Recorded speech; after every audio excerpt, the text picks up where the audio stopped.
Welcome to our channel. America అధ్యక్షుడు Donald Trump అంటే తనకి అక్కడ వ్యతిరేకత వచ్చింది అన్నట్లు కూడా 55% వ్యతిరేకత వచ్చింది. మరికొద్ది రోజుల్లో రాజీనామా చేయబోతున్నట్టు కూడా ఒక వార్త అయితే సోషల్ మీడియాలో సర్క్యులేట్ అవుతుంది. ఇందులో వాస్తవాలు ఉన్నాయా? ఒకసారి దీని మీద వివరణ తీసుకునే ప్రయత్నం చేద్దాం. ప్రస్తుతం మనతో జర్నలిస్ట్ జగదేవ్ గారు ఉన్నారు. ఇంటర్వ్యూలోకి వెళ్దాం. Hello sir. సార్ నిజంగానే రాజీనామా చేస్తున్నారా? రాజీనామా ఎందుకు చేస్తాడండి ఆయన? రెండోసారి వచ్చాడు, మళ్ళీ ఇంకో అవకాశం లేదు. ఒకవేళ నిజంగా అవకాశం ఉన్నా ఆయన్ని గెలుచుకోలేరు. అంత పిచ్చి తొక్కిన నిర్ణయాలతో హల్చల్ చేస్తున్నాడు. సార్ యాక్చువల్లీ అక్కడ ఎన్ని ఇయర్స్ ఉంటుంది సార్ మామూలుగా? అంటే అమెరికా ప్రెసిడెంట్ 6 years ఏదో ఉంది. దానికి తోడు ఒక వ్యక్తి 2 సార్లు మించి పోటీ చేయకూడదని ఏదో ఆప్షన్ ఉంది వాళ్ళకి. కాబట్టి వాళ్ళు అంత ఇదిగా ఇదవరు. కాకపోతే వాళ్ళకున్న ప్రెసిడెంట్ పవర్స్ ఏంటంటే అన్నిటికీ సుప్రీం బాస్ ప్రెసిడెంటే. ప్రెసిడెంట్ తలుచుకుంటే ఏదైనా చేయొచ్చు. ఆయన తీసుకున్న నిర్ణయానికి ఎవరు నో చెప్పడానికి లేదు. అంత సుప్రీం పవర్ ప్రెసిడెంట్ అంటే. బట్ అంత సుప్రీం పవర్ ఉన్నా కూడా కోర్టుకు మాత్రం తలదించాల్సిందే. ఇప్పుడు యాక్చువల్గా మన రాజ్యాంగంలో కూడా కోర్టుకు సంబంధించిన ఏదైతే రాజ్యాంగం మనం రాసుకున్నామో అత్యున్నత న్యాయస్థానంకి మొదటి ప్రాధాన్యతగా ఫస్ట్ ఎస్టేట్ జ్యుడిషియరీ కదా. సో ఆ సుప్రీంకోర్టు విధానాలు ఏవైతే మనం ఇప్పుడు రాజ్యాంగంలో పొందుపరిచారో అది అమెరికా నుంచి తీసుకొచ్చిందే మనకు అమలు చేశారు. ఎందుకంటే మన రాజ్యాంగం అతుకుల బొంతగా చెప్తారు. ఐరిష్ నుంచి, అలాగే జర్మనీ నుంచి, అమెరికా నుంచి, ఇంకేదో ఫ్రాన్స్ నుంచి, ఇట్లా రకరకాలుగా తీసుకొచ్చారు కదా పాయింట్స్ అప్పట్లో రాజ్యాంగం రచించేటప్పుడు. సో అలాగా అమెరికాలో ఆ పవర్ఫుల్ అయితే ఉంది, జ్యుడిషియల్ వ్యవస్థకి ఆ పవర్ ఉంది. అయితే ఆయన ఆస్తులు కాపాడుకోవడానికో లేదంటే గతంలో చేసిన చాలా దుర్మార్గ పనులు కప్పిపుచ్చుకోవడానికో రెండోసారి ప్రెసిడెంట్ అయ్యాడు. బట్ ఆయన మీద హత్యా ప్రయత్నం కూడా జరిగింది. అదృష్టం ఏంటంటే కరెక్ట్గా చెవి పక్క నుంచి బుల్లెట్ వెళ్ళడం సేవ్ అయిపోయాడు. కొంచెం ఇటు అయి ఉంటే మనిషే పోయిండేవాడు. సో అది సానుభూతిగా వర్కౌట్ అయిపోయి మొత్తానికి ఏదో గెలిచాడు. అయితే రీసెంట్గా ఒక సర్వే చేశారు. సర్వే చేస్తే మ్యాక్సిమం ప్రవాస భారతీయులు కానీ లేదా ఎన్ఆర్ఐస్, ఎన్ఆర్ఏ అనాలేమో, non resident Americans, America citizenship లేని వాళ్ళందరూ కూడా సర్వే చేస్తే ఎవ్వరు కూడా సంతృప్తిగా లేరంట. దీనివల్ల అందరికీ ఇబ్బంది. ఎందుకంటే ఒక్క భారతదేశం నుంచి వెళ్ళి స్థిరపడిన వాళ్ళే కాదు ప్రపంచ దేశాల్లో చాలా దేశాల నుంచి వెళ్ళి అమెరికాలో స్థిరపడిన వాళ్ళు ఉంటారు కదా. సో వాళ్ళందరూ కూడా రకరకాల నిబంధనలు, రూల్స్, అది ఇది నోటుకు వచ్చినట్టు బిహేవ్ చేయడము, అన్ని పెట్టడము, ఎవరైనా మాట వినకపోతే ఆ దేశం మీద యుద్ధం ప్రకటించడం. ఇరాన్ దేశస్తులు అమెరికాలో ఉన్నారనుకుందాం, ఇరాన్ మీద యుద్ధ మేఘాలు కమ్ముకున్నాయి. ఇరాన్ మీద యుద్ధం ప్రకటించే అవకాశం ఉంది. ఈ శని ఆదివారాలు ఈ వీకెండ్లో ఏదో ఒక బాంబు అయితే పేల్చుతాడట ఖచ్చితంగా ఇరాన్ మీద. సో అప్పుడు ఇరాన్ దేశస్తుడికి ఎలాగుంటుంది? అరే మా కంట్రీ మీద బాంబు వేస్తాను అంటున్నాడు, మా వాళ్ళందరూ అక్కడ ఉన్నారు, ఏ కంట్రీ మీద వేస్తాడో అని ఒక భయం ఫీలింగ్ ఉంటుండదా? సో అట్లాంటి వ్యతిరేకత బాగా మూట కట్టుకుంటున్నాడు ఈయన. సరే, ఈ సర్వేలో ఎంత వ్యతిరేకత ఉందట? 55% వ్యతిరేకత వచ్చిందంట.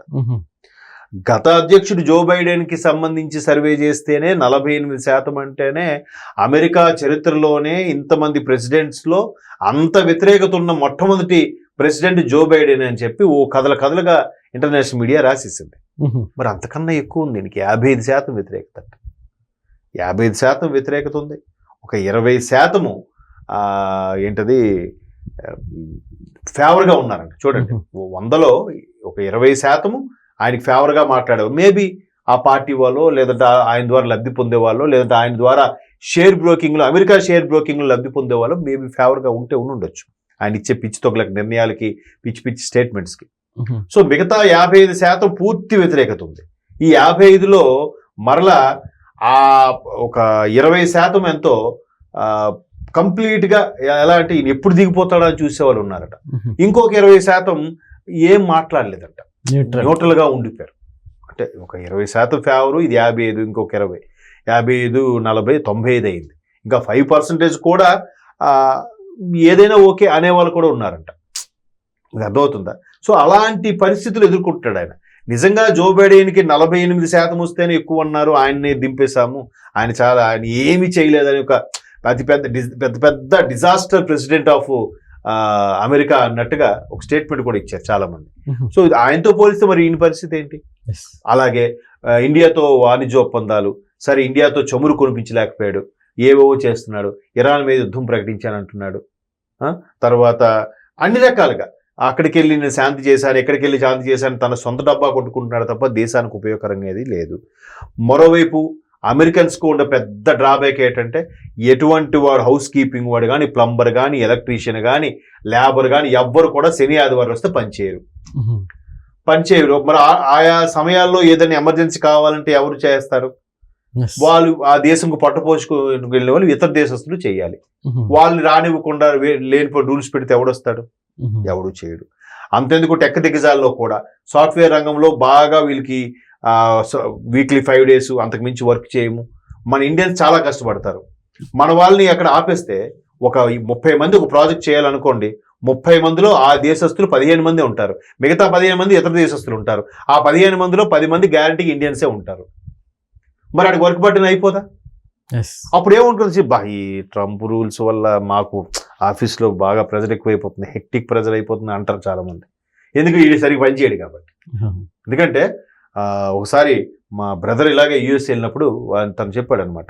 అక్కడికి వెళ్ళి వచ్చిన తర్వాత ఏంటి వెళ్ళారంటే అక్కడ వాళ్ళు అంత ప్రాజెక్టు డిప్లాయ్మెంట్ అయ్యే టైంలో కూడా వాళ్ళ ఫ్యామిలీతో యూరోప్ ట్రిప్ పెట్టుకున్నారంట. ఆ ప్రాజెక్టు ఆగిపోయినా పర్వాలేదు కానీ వీళ్ళు మాత్రం యూరోప్ వెళ్ళిపోయారంట. అది ఆగకుండా ఉండడం కోసం కంపెనీ వాడు ఇండియా నుంచి ఒక 4 తెప్పించుకున్నాడు. అందులో మా బ్రదర్ ఒకరు.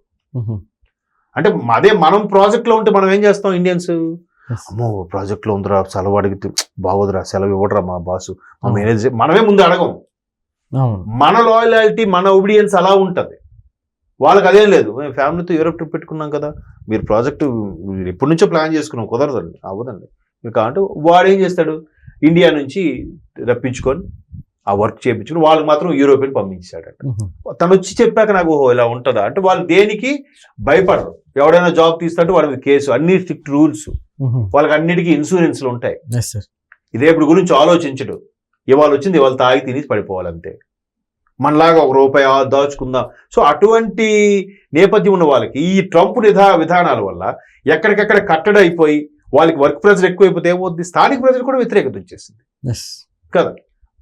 కాబట్టి మన మీద ఆంక్షలు అన్నాడు, ఆ చైనా మీద 200 అన్నాడు, 300 అన్నాడు. ఏమైంది? ఎవరికి నష్టం? తీరా చూస్తే వాడికే తలకి మించిన అప్పులు ఉన్నాయి అమెరికా వాడికి. సో ఈ మధ్యకాలంలో మన భారతీయులు కూడా చాలా మంది వస్తే మళ్ళీ వెనక్కి రాణిస్తాడో లేదని చెప్పి చాలా మంది పెళ్లిళ్ళకి కూడా రాలేకపోయారు. కొంతమంది అయితే పెళ్లికి ఇక్కడ రావాలి. నాకు తెలిసిన ఒక అబ్బాయి పెళ్లి ఇక్కడే డిసైడ్ అయ్యి అన్ని కళ్యాణపురం అన్ని డిసైడ్ చేశారు. ఆఖరి మినిట్లో వాడు వస్తే మళ్ళీ రానివ్వరేమని చెప్పి మన వాళ్ళందరికీ క్రేజ్ కదా, అమెరికా అక్కడే బతకాలి, అక్కడే ఉండాలని. అప్పుడు ఏం చేశారు? పిల్ల తాలూకు తల్లిదండ్రి, పిల్లడి తాలూకు తల్లిదండ్రి, వీళ్ళు 5 బయలుదేరి వెళ్ళి అక్కడ పెళ్లి చేసుకున్నారు. మిగతా అందరికి వీడియో కవరేజ్ లైవ్ ఇచ్చారు. మేమందరిని మేము తీసుకెళ్ళాం, ఇదేమైనా హైదరాబాద్ వైజాగ్ బస్ చేసి తీసుకెళ్ళడానికి కదా, ఒక్కొక్కడికి ₹1,00,000 అవుతుంది. మరి అటు నుంచి మరి 1,00,000 ఎవడిస్తాడు? అందుకే మేము వీడియో చేసి పెడతాము చూసియండి అంటే వాడు వచ్చిపోతే ఇక్కడ బతకొచ్చుగా. లేదు అంటే మనోళ్ళు కూడా అలాగే ఉన్నారు. సో వాడి నిర్ణయాలకి ఇలాంటివన్నీ కూడా చాలా వ్యతిరేకత వచ్చింది కాబట్టి ఉంటాడు మొత్తానికి ఏదో ఒకటి చేసి. ఎందుకంటే బిజినెస్ మ్యాన్ కదా, వాడికి వీడికి హ్యాండిల్ చేసైనా ఏదో చేస్తాడు, స్కామ్ చేసైనా వాడికి డబ్బులు ఇచ్చైనా ఏదో ఒకటి చేస్తాడు. కాకపోతే తీవ్ర వ్యతిరేకత అయితే మాత్రం ఉంది. ఇప్పుడు అప్పుడే దిగడు నాకు తెలిసినంత వరకు. Okay sir, thank you.